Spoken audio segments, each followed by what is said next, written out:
Hi hello నమస్తే welcome back to my channel friends. అందరూ సంక్రాంతి పండుగ ఎలా సెలబ్రేట్ చేసుకున్నారు? మేమైతే ఈసారి ఊరు వెళ్ళలేదు, కానీ పాపనైతే పంపించాము. వెళ్తా వెళ్తా అంటుందని అయితే ఊరు పంపించాము. ఇంకా పాప వెళ్ళాకైతే ఇల్లంతా బోసిపోయినట్టుంది. ఒకరు ఉండడం అంటే చాలా కష్టం కదా. ఎక్కువ పాపతోనే టైం స్పెండ్ చేస్తూ ఉంటాం కదా. సో ఉన్న ఒక పాప కూడా ఊరి వెళ్ళిపోతే ఇల్లంతా ఏదోలా ఉంది. అసలు ఏం చేయాలో కూడా అర్థం కావట్లేదు. మొత్తం బోర్ కొడుతుంది. ఎటు చూసినా పాపే కనిపిస్తున్నట్టు అనిపిస్తుంది అన్నమాట. ఇంకా ఏం చేస్తాను, అలా ఖాళీగా కూర్చుంటే ఇక పాపే గుర్తొస్తుందని చెప్పి అయితే ఇంకా కబోర్డ్లో ఉన్న బట్టలన్నీ తీసి అయితే మళ్ళీ మడతలు వేద్దామని చెప్పి ఇంకా అన్నీ తీసి ఇంకా పాపం స్కూల్లో జరిగిన ఫెస్టివల్స్కి వేసుకున్న బట్టలన్నీ ఇంకా వాష్ చేసి అట్లానే సెల్ఫ్లో పెట్టేసినాను. ఇంకా వాటిని కూడా మంచిగా మడత వేసి ఇంకా తన బ్యాగ్లో పెట్టేద్దామని చెప్పి అయితే ఇంకా బట్టలు మడత వేసే పని అయితే పెట్టుకున్నాను. ఇంక ఇలా పనిలో అయినా పడిపోతే ఇంకా బిజీగా ఉంటే ఇంకా పాప అంతలా గుర్తురాదు కదా అని చెప్పి అయితే ఇంకా ఉన్న బెడ్షీట్లు అవన్నీ మంచిగా మడత వేసి ఇంకా అయితే మొత్తం అన్నీ చక్కగా సర్దుకుందామని చెప్పి అయితే పని అన్నది స్టార్ట్ చేశాను. ఇప్పుడు 9 అలా అవుతుందన్నమాట. ఇంకా వంట అన్నది కూడా చేయలేదు. ఇది అసలు ఇంట్రెస్ట్ అన్నది లేదన్నమాట. బాగా అలవాటు అయిపోతే ఇలానే ఉంటుంది కదా. ఇప్పటి వరకు 4 ఇయర్స్లో ఎప్పుడు పాపను ఒకరోజు కూడా వదిలి ఉండలేదు. ఫస్ట్ టైము అలా వదిలి ఉండడము. అందుకే అసలే చాలా బాధగా అనిపిస్తుంది. అందుకే ఏం చేయాలో అర్థం కాక ఇంకా ఆలోచనలు అయినా తప్పించుకోవాలని చెప్పి అయితే ఇంకా బట్టలన్నీ మడత పెడదామని అన్నీ తీసి మంచిగా సర్దుకుంటున్నాను. ఇంకా ఇటు కూడా కొంచెం క్లీన్ అయినట్టు ఉంటుంది కదా ఇల్లు కూడా అనిపించి ఇక మంచిగా సర్దేస్తున్నమాట. అసలు పిల్లలు లేని ఇల్లు ఇలానే ఉండదు కదా.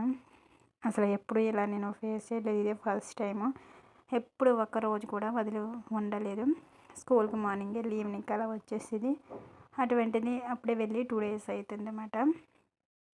ఇంకా ఫోన్ చేస్తే మంచిగానే ఆడుకుంటుంది అన్నారు, కానీ నైట్ కొంచెం ఏడుస్తుందంటే మమ్మీ కావాలని. సో మార్నింగ్ అయితే ఆటలో పడి బిజీగా ఉంటారు కాబట్టి అంతలో గుర్తురాము మనము. ఇంకా నైట్ అయితే పడుకునే టైంకి కంపల్సరీగా ఎక్కడున్నా కానీ అమ్మ పక్కన పడుకుంటారు కాబట్టి ఖచ్చితంగా గుర్తొస్తాము. ఇంకా నైట్ అయితే వచ్చేస్తాం మమ్మీ, ఇప్పుడే వచ్చేస్తాను అంది. సరే మమ్మీ రేపు వచ్చేది కానీ పొద్దున్నే అని చెప్పినమాట.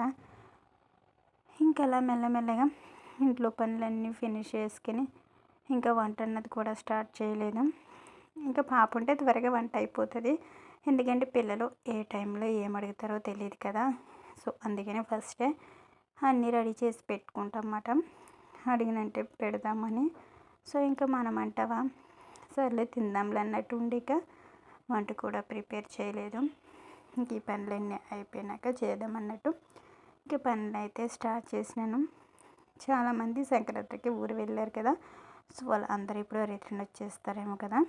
ఇంకా పండగ అయితే నిన్నటితో లాస్ట్ అయిపోయింది కాబట్టి ఇంకా అందరూ మంచిగా ఊరు వెళ్ళి ఎంజాయ్ చేసి వస్తారన్నమాట. వచ్చేటప్పుడు చాలా జాగ్రత్తగా అయితే రండి. ఎందుకంటే ఇప్పుడు ఎక్కువ ట్రాఫిక్ కూడా ఉంటుంది వచ్చేటప్పుడు.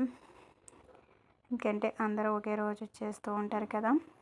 అందుకని ఉందామన్నా ఇంకా ఈ జాబ్స్ వల్ల ఉండలేరు కదా, లీవ్స్ కూడా ఉండవు.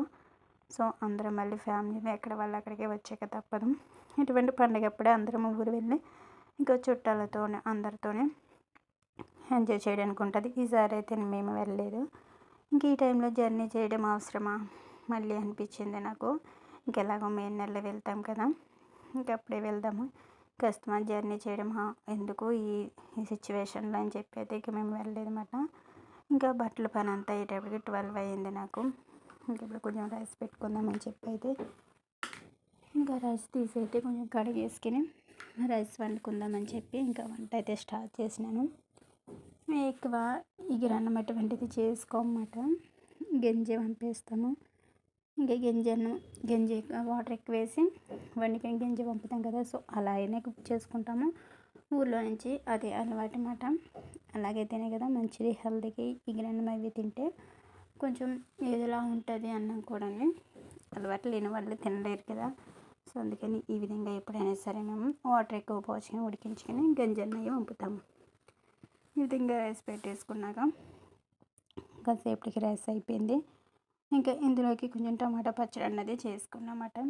ఇంకా పచ్చడితో తినేద్దామని చెప్పి ఇంకా తర్వాత కొంచెం ఫ్రిడ్జ్ కూడా క్లీన్ చేసుకుందామని చెప్పి ఇంకా ఫ్రిడ్జ్ కూడా మంచిగా క్లీన్ చేసుకున్నాను.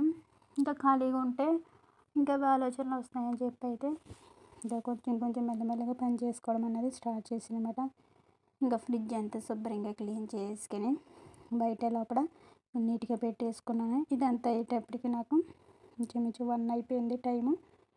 ఇంకా పని అంతా అయిపోయినాక మంచిగా ఫ్రెష్ అప్ అయ్యి మంచిగా అయితే భోజనం చేసినాను. ఈరోజైతే ఇలా చిన్నగా చిన్నగా పనులు చేసుకున్నాను అనమాట. ఇంకా రేపైతే పాప వచ్చేస్తుంది. రేపు నైట్ అయితే ఎక్కుతుంది బస్సు. ఇంకా పాప వచ్చేస్తే ఇక పాపతోనే టైం అంతా సరిపోతుంది అనమాట. ఇంకా వాళ్ళు లేకపోతేనే ఇల్లు ఏదోలా బోర్గా ఏదోలా ఉంటుంది. పంపించకూడదంటే వెళ్తా అని చెప్పింది కదా అని చెప్పి అమ్మమ్మ ఇంటికి పంపించాను అనమాట. Please subscribe my channel. Thanks for watching.